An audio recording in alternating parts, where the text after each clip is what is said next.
नमस्कार सांगमाने जय जगन्नाथ आज पुणी थरे मिनी ब्लॉग टीए राति आसिकी 10टा हेलाणी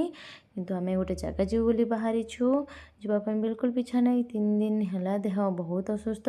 तथापि जीवाक बाहरी कारण ये जगह उपर मोर गोटे बोली सांग तार एटा प्रथम एनिवर्सरी तो बहुत करी से डाकिया को आम मन कर पार्लु ना तो से बाहरी लेट हबार कारण से तो जल्दी डाकी तो किंतु आमर लेट है ये कारण स्वामी ड्यूटी सरी तो ड्यूटी सारिक आसिया बहुत लेट हो गला तो सी आसिया के मात्र के आम सांगे सांगे रेडी होकर बाहरी जाइलु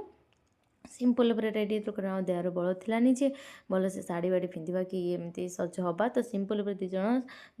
सज हो बाहरी पड़ू से जा सारा बहुत सारा फोटो उठेलु बहुत सारा कथबार्ता हेलु तापर केक काटिले केक काटिक दीज परस्पर को खुएले बहुत सारा मजा मस्ती कले समस्ते मिसिकी बहुत लोक गेस्ट आसला तो फेर मुझे खुईदेली सी टे मत खुईदेला तापर आम बहुत सारा कथा हलु आसिक राति 12टा है तो आम विदाय नेलु पाखु